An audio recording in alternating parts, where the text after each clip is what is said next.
আসসালামু আলাইকুম রহমতুল্লাহ।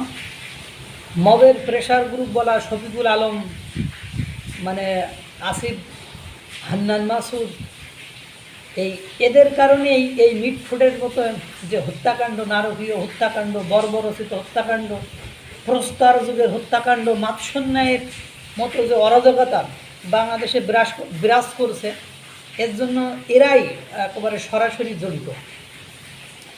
কেননা দেখেন, এতদিন এক এক চাঁদাবাজের কারণে, এ কারণে সে কারণে এটা আপনারা শুনছেন, এবং পাশে শত শত জনগণ থাকার পরেও কেন এই সবকে এই পাথরের আঘাত উলঙ্গ করে তার শরীরের উপর নৃত্য করে হত্যা করা থেকে রক্ষা করতে যায়নি সাধারণ জনগণ? এখন সাক্ষাৎকারে সেই কথাই বলছে। এই যে কথা হলো প্রেশার গ্রুপ, এই প্রেশার গ্রুপের যে তকমা দিয়ে সরকার দিকে দিকে অরাজকতা, নৈরাজ্যতা এগুলো চালু রাখার যে পরিকল্পনা করেছে, তারই ধারাবাহিকতায় এই ঘটনা ঘটেছে। যখন সোহাগকে তার দোকান থেকে বের করে নিয়ে আসা হয়, তখন জনগণ ওদিকে যাবে কিভাবে, তখন স্লোগান দিছিল তারা এরকম, আওয়ামী লীগের দোসররা হুঁশিয়ার, সাবধান, এই বলে তখন থেকে তার ওখান থেকে নিয়ে আসছে, মিছিল দিয়ে নিয়ে আসছে। ওই ভয়ে ওখান থেকে কেউ আগায় না। এখন দেখেন, হত্যাকাণ্ডের আগেও এ কাজ করেছে, হত্যাকাণ্ডের পরেও এ কাজ করেছে। এখন আপনার কথা দেখেন, আপনি ওরা যখন এই স্লোগান দিয়েছে যে আওয়ামী লীগের দোসররা হুঁশিয়ার, সাবধান, এই বলে তাকে টেনে হেঁচড়ে নিয়ে গেছে, তখন ওখানে অন্য কেউ যখন যাবে তখনও তাকে আওয়ামী লীগের দোসর, দালাল এটা বলে তো তার উপরও মব সৃষ্টি করবে। এখন রে ভাই, কেউ কারোর জন্য কি জীবন দিতে যায়?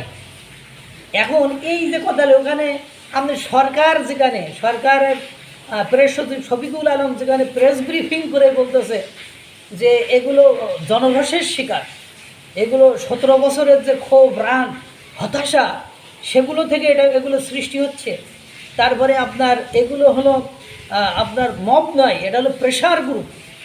এই প্রেশার গ্রুপের আচরণ তো আমরা দেখেছি। নারায়ণগঞ্জের সাবেক বিএনপির এক বয়স্ক নেতাকে কীভাবে মেরে তার পাঞ্জাবি পায়জামা খুলে শুধু আন্ডারওয়্যার ছাড়া আর কিছু রাখিনি, এটা তো আমরা দেখেছি, ভিডিওতে দেখেছি। এখন কথা হলো, যখন এই পুরো প্রশ্রয় দিয়েছে আপনার কাছে এসে যদি বলে আওয়ামী লীগের দোষর, এখন আপনাকে বাঁচাতে কে যাবে? কারণ আমি বাঁচাইতে গেলে তো রাতে যে আমার আবার ধরবে। আমি যদি তার রক্ষা করতে যাই, তাহলে আমাকেও তো তারা আওয়ামী লীগের দোসর, দালাল বলে এভাবে কুপিয়ে, এভাবে প্রস্তর আঘাত করে হত্যা করবে। এ দায়িত্ব তো পুলিশের। যদি বলে দিত সে একদম স্ট্রেট ফরওয়ার্ড, কোনো আওয়াজ চলতে দেওয়া হবে না, তখন কিন্তু এই ধরনের কর্মকাণ্ড আর হতো না। সরকার এর মদদে এই ধরনের কর্মকাণ্ড সারা বাংলাদেশে চলছে, এটা বলার অপেক্ষা রাখে না। ওই যে কোনো কিছু হলেই আওয়ামী লীগের দালাল দোসর বলে, এই যে জগন্নাথ বিশ্ববিদ্যালয় ছাত্র দলের সাথে বৈষম্য বিরোধী ছাত্র আন্দোলন এবং শিক্ষকদের যে হতাহত অবস্থা করলো, শিক্ষকরা লাঞ্ছিত হলো, সেখানেও কিন্তু ওই তকমাই দিয়েছে যে ছাত্রলীগের জায়গা এই বাংলায় হবে না। এবং ছাত্র দলের নেতাকর্মীরা ওখানে বলছে যে ছাত্রলীগের নেতা ফেসবুকে পোস্ট দিয়েই তারপরে এসেছে যে হ্যাঁ আমি যাব, পারলে তোরা ঠেকা।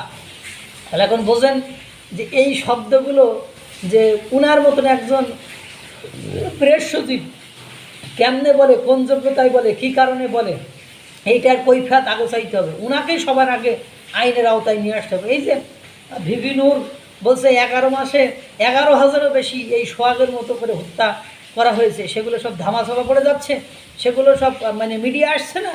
তো এই দায় কি এই ডক্টর মোহাম্মদ ইউনূস সরকারে নিতে হবে না? শেখ হাসিনার আমলে ঘটে দেওয়া এই ধরনের বিচার বহির্ভূত হত্যাকাণ্ডের দায় যদি শেখ হাসিনার উপর বর্তায়, তা ডক্টর মোহাম্মদ ইউনূস ক্ষমতা চলে যাওয়ার পরে বুঝবেন যে এই মবকে প্রেশার গ্রুপ বলা, আপনার অধীনস্থ কর্মচারীরা এটা বলা, এটা স্বীকৃতি দেওয়ার ফলটা কার উপরে যে বর্তায়, ওয়েট অ্যান্ড সি। আল্লাহ তাআলা সকলকে ভালো রাখুক, সুস্থ রাখুক। আসসালামু আলাইকুম ওয়া রাহমাতুল্লাহ।